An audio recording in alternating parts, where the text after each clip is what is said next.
జై శ్రీమన్నారాయణ. నేను మీ icon astrologer Gattupalli Suresh Babu. మనకి ఈ 2025 సంవత్సరం రావటం, అందరికీ గ్రహస్థితులు మారడం అంటే ఎలా అంటే నైట్ తగిలేటువంటి లాటిలాగా, అలానే కుడి ఎడమలాగా, అలానే మనకి ఓడలు బళ్ళు అవుతాయా, బళ్ళు ఓడలు అవుతాయా అనే విధంగా ఉన్నాయి గ్రహస్థితులు. అయితే గత సంవత్సరాల కింద పోల్చుకుంటే కనుక ఆ 7.5 సంవత్సరాలు, 9 సంవత్సరాలు, అలానే ఏలినాటి శనితో బాధిస్తున్నటువంటి చాలామందికి 9 సంవత్సరాలు, అర్ధాష్టమ శని, అష్టమ శనితో బాధపడేటువంటి వాళ్ళు, ఇలా మనకి చూసుకుంటూ వెళ్తే కనుక గ్రహాలు ద్వాదశ రాశుల వాళ్ళు, నక్షత్రాల వాళ్ళు, దశాస అంతర్దశల వాళ్ళు, అంటే మానవాళి ఇప్పటి వరకు మనం చూసినట్లయితే కనుక ఈ 2025 సంవత్సరం వరకు కూడా ఉన్నటువంటి జీవన శైలి ఏదైతే ఉందో అది మారుతుంది అని చెప్పొచ్చు.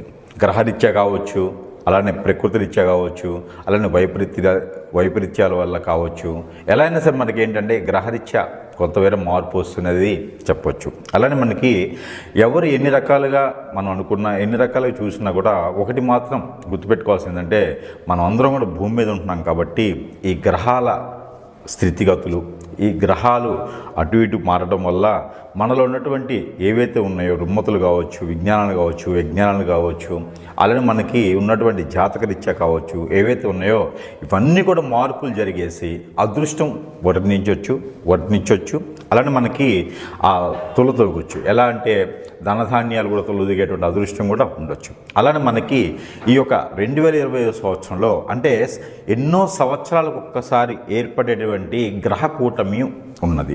ఈ గ్రహ కూటమికి వచ్చేసి ఈ 2025 సంవత్సరంలో కూడా మనకి గ్రహ కూటమి ఏర్పడేదానికి అదృష్టం ఉంటుంది. అలానే మనకి పెద్ద పెద్ద గ్రహాలు ఏవైతే ఉన్నాయో అన్నీ ఈక్వల్గా భూమి కన్నా పెద్దవి, భూమి కన్నా చిన్నవి గ్రహాలు చాలా ఉన్నాయి.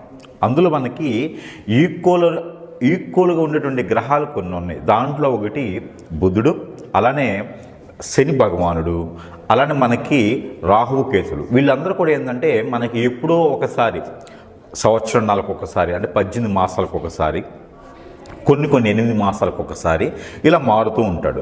మనకి ప్రతి నెల చూసుకున్నట్టయితే కనుక రవి భగవానుడు మారుతూ ఉంటాడు. అలానే మనకి ప్రతి 3 రోజులకు ఒకసారి ఇక చంద్రుడు మారుతూ ఉంటాడనమాట.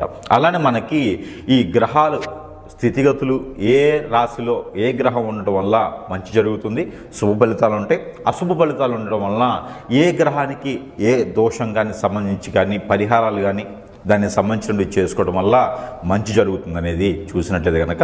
అయితే ముందుగా మనకి జనానికి చెప్పాల్సిందని ఒక విషయం, ప్రేక్షకులకి చెప్పబోయేది ఏంటంటే ఈ మార్చి మాసంలో 2025 సంవత్సరం ఈ మార్చి నెలలో 29వ తారీఖున సాయంత్రం 4:21 25 అంటే 2025 సంవత్సరం మార్చి 29వ తారీఖు సాయంత్రం 4:21 మనకి ఈ యొక్క ఏదైతే శని భగవానుడు ఉన్నాడో ఈ శని భగవానుడు మీనరాశిలోకి సంభవిస్తాడు, మీనరాశిలోకి రావడం జరుగుతూ ఉందన్నమాట. గత 2.5 సంవత్సరాల తర్వాత మీనరాశిలోకి శని భగవానుడు రావటం, ఆ మీనరాశిలో ఆల్రెడీ రాహువు శుక్రుడు ఉండటం, అలానే వీళ్ళకి మనకి కూటమిగా చూసుకున్నట్టయితే కనుక షష్టగ్రహ కూటమి అంటారు. అలానే మనకి షణ్ముఖ కూటమి అని కూడా అంటారు. అంటే 6 గ్రహాలు ఒకే రాశిలో ఉండడం దాన్నే షణ్ముఖ గ్రహ కూటమి, షష్టగ్రహ కూటమి అని కొంత ప్రాంతీయ భాషలో అయితే షష్టగ్రహ అంటారు, షణ్ముఖ అంటారు. ఈ యొక్క గ్రహ కూటమి రావటం వలన 12 రాశుల వాళ్ళందరికీ కూడా మనం అనుకున్నట్టుగానే జాతకాలన్నీ కూడా మారేదానికి అదృష్టం ఉంటుంది. కాబట్టి ఈ షష్టగ్రహ కూటమి, ఈ షణ్ముఖ గ్రహ కూటమి ఏదైతే ఉందో ఈ షణ్ముఖ గ్రహ కూటమి రవి, శుక్రుడు, బుధుడు, అలానే మనకి రాహువు, అలానే మనకి చంద్రుడు, రవి కూడా, వీళ్ళందరూ కలిపితే 6 గ్రహాలు. ఈ 6 గ్రహాలు కూడా మీనరాశిలోకి రావడం జరుగుతూ ఉంది. తర్వాత వచ్చేసి పంచగ్రహ కూటమి. ఈ పంచగ్రహ కూటమి వచ్చేసి మనకి 31వ తారీఖు మార్చి నుంచి మొదలవుతుంది. అంటే దాదాపుగా ఈ మార్చి మాసం నుంచి ఏప్రిల్ మాసం మొత్తం కూడా ఈ పంచగ్రహ కూటమి, షణ్ముఖ గ్రహ కూటమి, షష్టగ్రహ కూటమి అని పిలుస్తారన్నమాట. అయితే ఈ ఘటమి కూటమి వల్ల ద్వాదశ రాశుల వాళ్ళకి ఎలా ఉండబోతుంది, వాటి యొక్క పరిమాణం, పరిజ్ఞానం, పరిభాష, పరివ్యాస, అలానే వాటికి ఉన్నటువంటి ఫలితాలు ఎలా ఉన్నాయి అనేది చూసుకొని దాని ప్రకారంగా గ్రహాల వాళ్ళు ఎప్పుడు ఈ మాసంలో పుట్టిన వాళ్ళకి ఎలాంటి గ్రహస్థితి ఉంటుంది, అసలు ఈ మాసంలో ఈ యొక్క మార్చి ఏప్రిల్ మాసంలో పుట్టిన వాళ్ళకి ఎలా ఉండబోతుంది, ఆల్రెడీ పుట్టి ఉన్న వాళ్ళకి గ్రహస్థితి ఎలా ఉంటుంది, అలానే వాళ్ళ ఒక దశ అంతర్దశలు ఎలా పరిగణిస్తాయి, వాటి వల్ల ఎలా ఉండబోతుంది అనేది మనం ఒక్కసారి చూసుకున్నట్టయితే కనుక ఈ ఏదైతే షష్ఠగ్రహ కూటమి, ఈ యొక్క షణ్ముఖ గ్రహ కూటమి ఉందో దీనికి పరిగణనలో తీసుకొని రాసుల పరంగా ఎలా ఉందనేది మనం ఒకసారి చూద్దాము. ఏదైతే మనకి కర్కాటక రాశి ఉందో ఈ రాశిని కనుక మనం చూసుకున్నట్టయితే కనుక ఈ కర్కాటక రాశి వాళ్ళు స్వతహాగా అదృష్టవంతులు. ఎందుకంటే ఎప్పుడు ఎవరొకరు హెల్ప్ తీసుకుంటూనే ఎవరొకరు హెల్ప్ ఇస్తూనే ఉంటారు ఈ కర్కాటక రాశి వారు.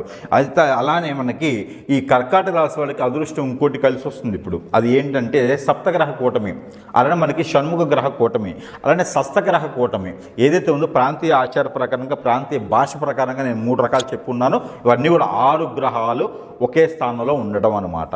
ఈ 6 గ్రహాలు మనం ముందుగా అనుకున్నట్టుగానే 6 గ్రహాలు మీనరాశిలోకి ఉంటాయి. ఈ షష్ఠగ్రహ కూటమికి కర్కాటక రాశి బాగా కలిసి వస్తుందని చెప్పొచ్చు. ఎవరైనా డాక్టర్లు చదవాలనుకున్న వాళ్ళు, డాక్టర్లకు రాణించాలనుకున్న వారు, ఎవరైనా కొత్తగా హాస్పిటల్ కట్టాలనుకున్న వాళ్ళు, శంకుస్థాపన చేసేందుకు ఈ షష్ఠగ్రహ కూటమి కూడా బాగా రాణిస్తుంది. కాబట్టి ఆ మేర ఈ షష్ఠగ్రహ కూటమిలోనే ఈ ఏప్రిల్ మాసంలో కొత్త సంవత్సరం వచ్చింది, మనకి యుగాది కూడా అయిపోయింది. కాబట్టి ఏదైతే కూటమి ఉందో ఈ కూటమితో మీరు ఏదైనా డాక్టర్లు కానీ కొత్తగా హాస్పిటల్ నిర్మించాలనుకున్నా కూడా ఇప్పుడు శంకుస్థాపన చేసినట్టు కనుక మీకు అన్ని రకాల అదృష్టాలు కలిసి వచ్చేదాకా ఉంటుంది. కాబట్టి అలానే మీకు గ్రహరీత్యా దోషాలను కూడా ఇప్పుడు ఈ మాసంలో ఈ షష్ఠగ్రహ కూటమి తొలగిపోయేదానికి ఎక్కువ ఆస్కారం ఉంది. కాబట్టి మీరు ఏదైనా కార్యక్రమాలు కానీ కార్యాలు కానీ చేయాలనుకుంటే కనుక, పెద్దలు చేయాలనుకుంటే కనుక ఖచ్చితంగా ఈ మాసంలో చేసినట్టయితే కనుక మీకు ఆ రుమ్మతులు కూడా తొలగిపోయేదానికి ఎక్కువ ఆస్కారం ఉంటుంది. కాబట్టి ఆ మేర ప్రయత్నం చేసుకుంటే మీకు తొలగినటువంటి రుమ్మతులు, మీకు ప్రకృతి నుంచి ఏర్పడేటువంటి రుమ్మతులు ఏవైతే ఉన్నాయో గ్రహాల నుంచి వచ్చేటువంటి దోషాలన్నీ కూడా తొలగించుకునే దానికి ఎక్కువ ఆస్కారం ఉంటుంది. మనం చివరిలో చెప్పుకున్నటువంటి ఆ పరిహారాలు చేసుకున్నట్టయితే కనుక ఈ సంవత్సరం మొత్తం కూడా 2025 సంవత్సరం మొత్తం కూడా మీకు రాణించేందుకు బాగుంటుంది. అలానే మనకి చంద్రుడు ఏవైతే ఉన్నారో ఈ యొక్క షణ్ముఖ గ్రహ కూటమిలో చంద్రుడు వచ్చేసి 3 రోజులు ఉంటాడు. అలానే రవి భగవానుడు 15 రోజులు ఉంటాడు. అంటే 14వ తారీఖు వరకు ఉంటాడు అన్నమాట. ఏప్రిల్ 14 వరకు రవి భగవానుడు ఉంటాడు. ఆ తర్వాత మనకి పంచగ్రహ కూటమి ఉంటుంది. ఈ పంచగ్రహ కూటమిలో కనుక మీరు ఏదన్నా నిర్మించాలనుకుంటే నిర్మించవచ్చు. ఇళ్ళు కానీ, అలానే కంపెనీలు కానీ, అలానే మీరు ఏదైనా హాస్పిటల్స్ కానీ, ఇలాంటి గూడాలు కానీ ఏదన్నా నిర్మించాలనుకుంటే కూడా మీకు అన్ని రకాల కలిసి వచ్చేదానికి ఉంటుంది. కాబట్టి ఈ కర్కాటక రాశి వాళ్ళ రియల్ ఎస్టేట్ రంగాల్లో వాళ్ళకి బాగా కలిసి వచ్చేదానికి ఆస్కారం ఉంటుంది. కోర్టు వ్యవహారాలు ఎవరైనా ఉంటే కూడా వాళ్ళకు కూడా కలుసుబాటుగా ఉంటుంది. ఏప్రిల్ 15 తర్వాత ఈ కోర్టు వ్యవహారాలన్నీ కూడా మీకు అనుకూలంగా ఉంటాయి. ఈ కోర్టు వ్యవహారాలే కాకుండా మీకు ఎక్కడైనా డబ్బు రావాల్సి ఆగిపోయి ఉంటే కూడా అవి కూడా మీకు అనుకూలంగా ఉంటాయి. ఇంటి పరిస్థితులు, వాతావరణం కూడా మీకు మెరుగుపడుతుంది.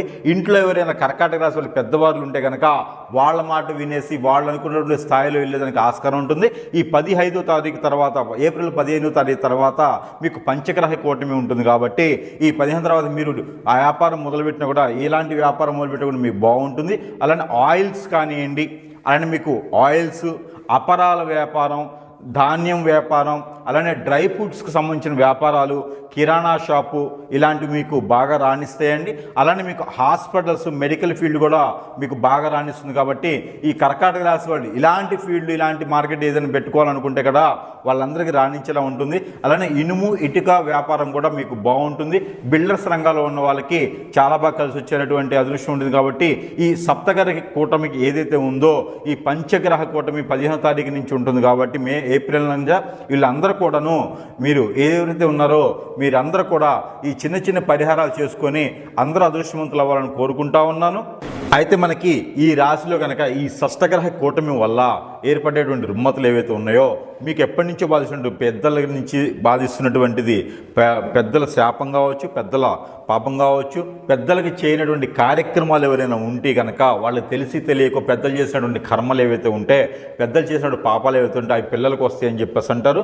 ఎవరి జాతకంలో సరే పెద్దలు చేసినటువంటి కర్మలు కానీ, పూర్వీకుల శాపం కానీ ఉన్నట్టయితే కనుక మీ ఒక హరస్కోపులు ఏదైతే ఉందో ఈ జాతకులకి ఇప్పుడు మనం చెప్పుకున్నటువంటి రాశి ఏదైతే ఉందో ఈ రాశి వాళ్ళు ప్రత్యేకించి పెద్దలకు చేసినటువంటి గ్రహాల నుంచి వచ్చేది కాకుండా పెద్దల నుంచి ఏర్పడేటువంటి మీకు ఈ అశుభ దృష్టి ఉంది కాబట్టి అవన్నీ కూడా మీరు తొలగించుకునేందుకు ఆస్కారం ఉంటుంది. మీరు ఏదైతే ఉందో ఈ చిన్న పరిహారం చేసుకున్నట్టయితే ఈ షష్టగ్రహ కూటమి ఏదైతే షణ్ముఖ కూటమి అలానే పంచగ్రహ కూటమి ఏవైతే ఉన్నాయో ఈ మాసం మొత్తం కూడా మార్చి 29వ తారీఖు నుంచి మార్చి 29వ తారీఖు నుంచి ఏప్రిల్ మాసం మొత్తం కూడా మీరు చేయాల్సినటువంటి పరిహారం ఒకటి ఉందండి. ఈ రాశి వారు కనుక ఈ పరిహారం చేసుకున్నట్లయితే ఖచ్చితంగా అదృష్టవంతులయ్యేదానికి ఆస్కారం ఉంటుంది. కాబట్టి ఆ మేర పరిహారం నిమిత్తం మీరు ఏం చేయాలంటే గోధుమ పిండి తీసుకోండి.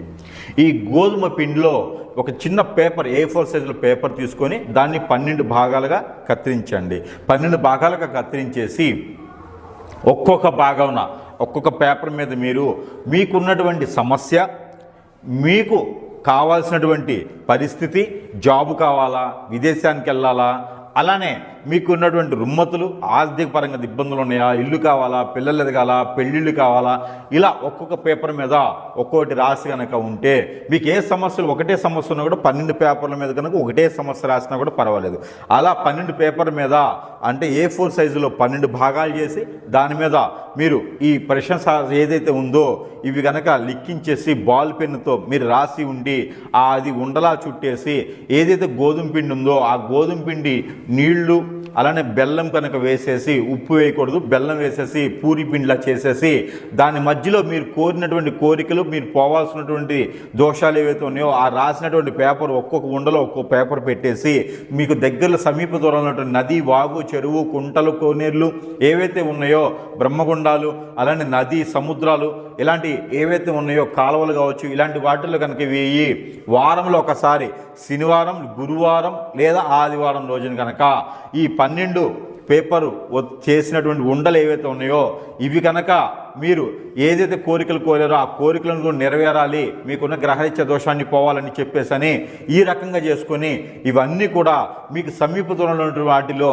వేసినట్లయితే కనుక ఆ చేపలకు ఆహారం వేసినట్లయితే మీకు దగ్గర చేపల చెరువులున్నా కూడా ఈ మేర ప్రయత్నం చేయొచ్చు. ఇలా వేసినట్లయితే కనుక మీకు గ్రహరీత్యం ఉన్నటువంటి దోషాలు ఈ గ్రహ కూటమి వల్ల మీకు తొలగేదానికి ఆస్కారం ఎక్కువగా ఉంటుంది. అలానే మీకు వాతపిత్త కఫ రోగాలున్నా కూడా అలాంటి రుమ్మతులున్నా కూడా తొలగిపోయేదానికి ఆస్కారం ఎక్కువగా ఉంటుంది. పెళ్ళిళ్ళు కానిటువంటి వాళ్ళు పెళ్ళిళ్ళు అయ్యేదానికి ఉంటుంది. గృహరీత్యా శుభకాలం గృహాలు వస్తాయి. ఈ రాశి వారు ప్రత్యేకంగా చేసినట్టయితే కనుక అన్ని రకాలుగా మీకు సానుకూలంగా ఉండేదానికి ఆస్కారం ఉంది. కాబట్టి ఆ మేర ప్రయత్నం చేయండి. అలానే మీకు సజ్జలను ఉంటాయి. ఈ సజ్జలు కనుక మీరు ఎగిరేటువంటి పావురాలకి అలానే మీకు ఆ కోల్డ్కి కనుక వేసినట్లయితే మీకు గ్రహరీత్య దోషాన్ని కూడా తొలగిపోయేదానికి ఉంటుంది. కాబట్టి ఈ రాశి వారు ఖచ్చితంగా మీరు ఈ ప్రయత్నం చేసినట్లయితే కనుక మీకు ఉన్నటువంటి రుమ్మతులను తొలగిపోయే అదృష్టవంతులుగా ఉండేదానికి ఆస్కారం ఎక్కువ ఉంది. కాబట్టి ఈ మేర ప్రయత్నం చేసి అందరూ అదృష్టవంతులు అవ్వాలని కోరుకుంటా ఉన్నాను.